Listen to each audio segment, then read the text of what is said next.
What's up, heathens? How y'all doing? Tonight we're talking about evolution and apparently how it's scientifically impossible. We have a pastor slash apologist that has put out a video like 7 years ago. I mean, I'm pretty late to the party on this one, but I only recently found it. But apparently he's got three things, at least three that we're going to be going through tonight, that apparently scientifically prove evolution to be impossible. I doubt if Billy Gates would accept that idea, since his company designed and produced the software. He probably wants to get paid for this product, since even evolutionists might admit that the Microsoft Word program just didn't appear out of thin air or arise from the elements that made up a CD-ROM and over time randomly formed Microsoft Word. To believe that a CD-ROM could evolve over billions of years from various elements in the Earth is crazy, because it is impossible. But to believe that the computer program in the CD-ROM could evolve is insane. Werner Gitt, a professor of information systems, put it directly, quote, "It has never been shown that a coding system and semantic information could originate by itself through matter. The information theorems predict that this will never be possible. A purely material origin of life is thus ruled out." So we're going to find out what those things are during the video portion of tonight, and I guess we will see you heathens right after this intro.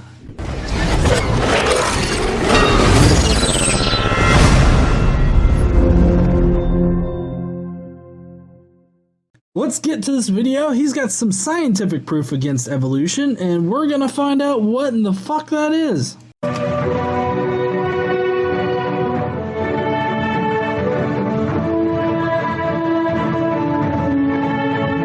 The Earth's moon has been confirmed by United States astronauts who landed on it and studied it by observable science to be 100% dead. Nothing could survive on it. Even if astronauts went to the moon and brought everything they needed to build a man-made lake and supply water for it, it would be dead. Nothing living could survive. This is because it takes a multitude of factors all working together in precise balance for life to exist. Okay. Scientists call this irreducible complexity, where various parts must work together to make life or any object, such as a machine, work. So, here's the funny thing. He's saying that it's irreducibly complex, that, you know, it takes so many things, so many factors for life to arise naturally. Or not naturally, but for life to even exist. Because he pointed out how on the moon, it's completely dead. And apparently we sent astronauts there to scientifically interpret that from the fucking moon. I think anybody could have told you that from just looking through a goddamn microscope. Or not microscope, telescope. He's saying that it's irreducibly complex for life to even exist. And that takes it one step further than most people, because most creationist apologists will go like, oh, well, bacterial flagellum, that's irreducibly complex. This guy's like, hold on, hold my whiskey. All life is irreducibly complex. If one part is removed, the whole will not work. On Earth, if there was no gravity, or not enough, or too much, if there was no dust, or not enough, or too much, if there was no oxygen, or not enough, or too much, if there was no water, or not enough, or too much, life on Earth would cease. In the human body, all of us know that it takes each organ, the brain, heart, lungs, kidneys, liver, etc., trillions of cells and their DNA molecules, millions of nerves, brain waves, skin, sinew, muscle, bones, blood, etc., all healthy and working together to sustain life. He lays out how all of these things have to work in order for the human body to work, right? Or anything else like that. And apparently that's irreducibly complex. The human body in general is irreducibly complex to this guy, which I have to say is rather myopic, because the evolutionary theory doesn't state that humans popped into existence out of just thin air. That would be fucking religion, right? That's one big mistake he's making here, is that evolution somehow pops things into existence all at once. Smoke weed every day.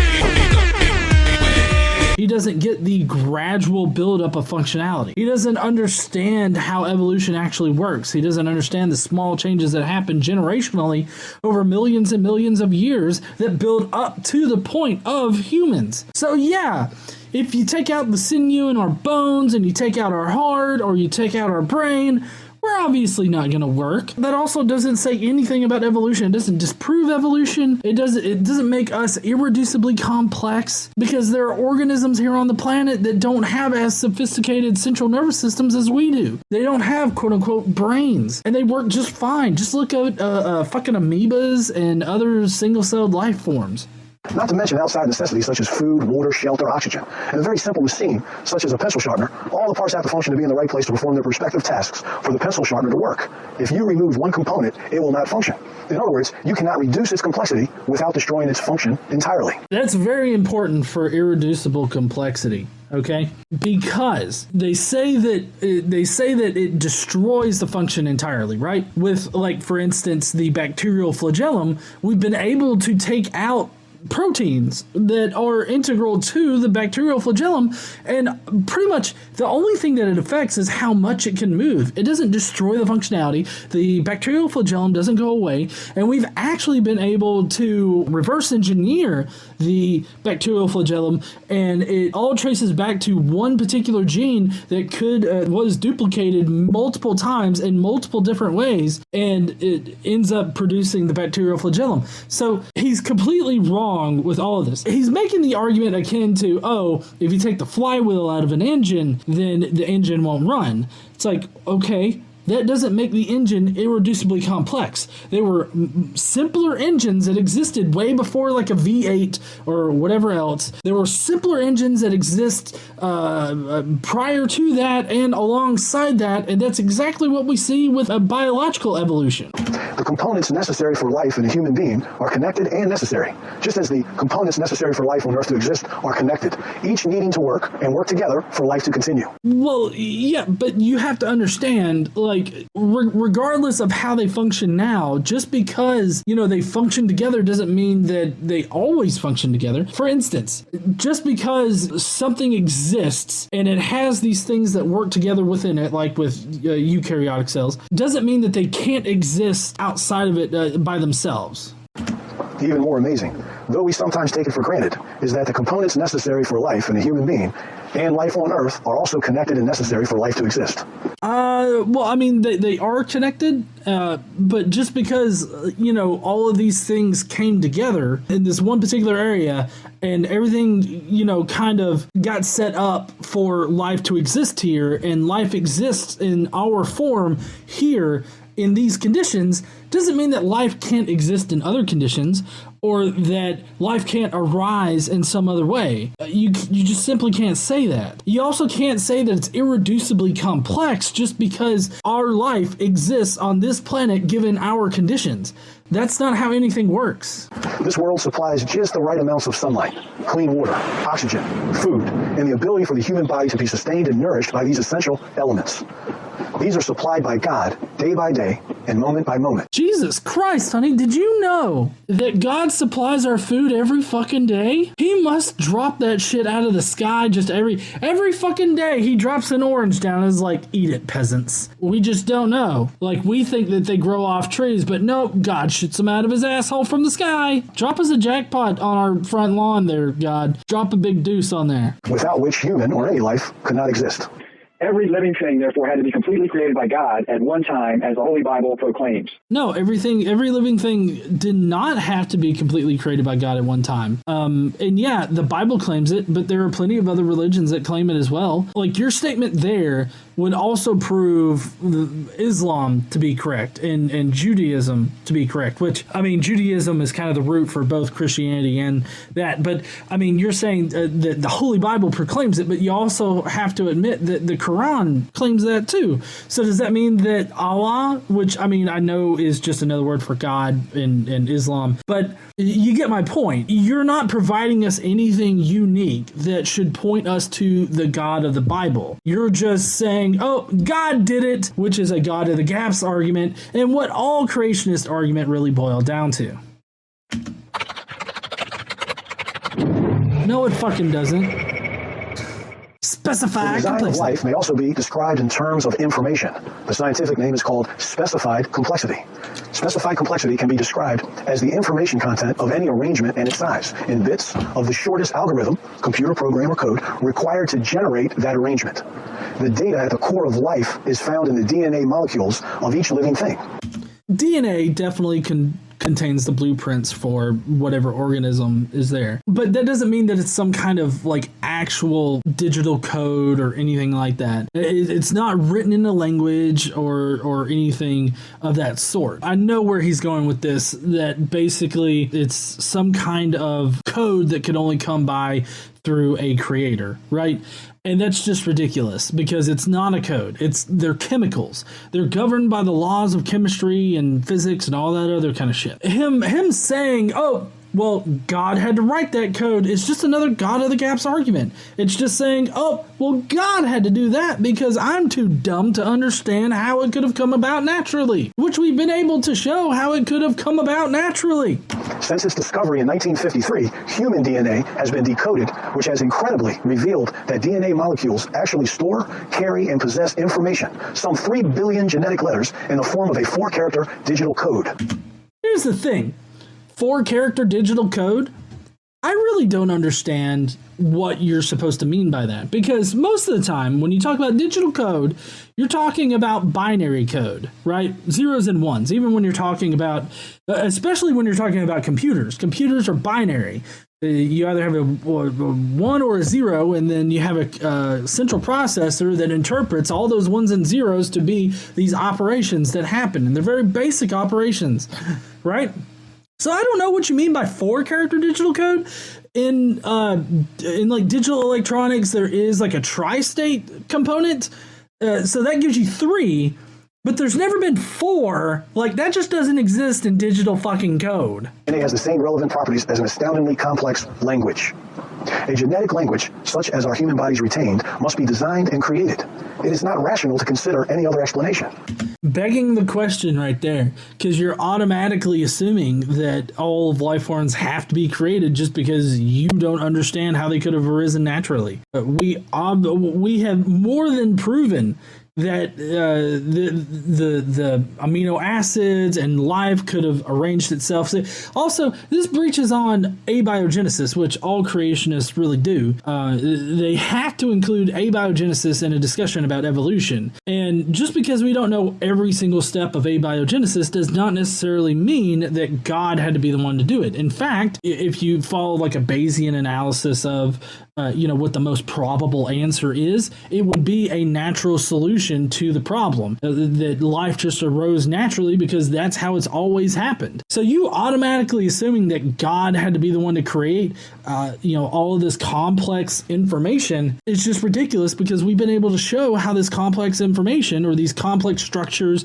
these chemicals, could arise naturally. And again, he's making chemistry out to be some kind of computer program, and that's just not how it works. Yet, somehow, according to evolutionists, contrary to all evidence and reason, the amazingly complex genetic information found in each cell of our and every living thing's makeup is not designed and created. I would only ask, could the Microsoft software program we use for this program be produced by evolution? I doubt if Billy Gates would accept that idea, since his company designed and produced the software. He probably wants to get paid for this product, since even evolutionists might admit that the Microsoft Word program just didn't appear out of thin air or arise from the elements that made up a CD-ROM and over time randomly formed Microsoft Word. To believe that a CD-ROM could evolve over billions of years from various elements in the Earth is crazy, because it is impossible. But to believe that the computer program in the CD-ROM could evolve is insane. I would agree. If anybody believes that evolution would produce Microsoft Word as far as it arising naturally, then yeah, that is pretty fucking insane. But guess what? That's not what evolutionary theory says. That's not anything that evolutionary theory implies. So you're just straw-manning the evolutionary theory at that point, because that's not how biological evolution works. Now, if you want to talk about how Microsoft Word has evolved, you could talk about that, because you could talk about how word processing programs evolved over time and got to the point of, what they look like now. I mean, you could talk about that, but that's not biological evolution. Biological evolution happens in a very specific way, and for you to bring up like Microsoft Word or any kind of digital code or any kind of physical material that's obviously been created by humans is just a straw man attack against evolution, and it doesn't do anything to it.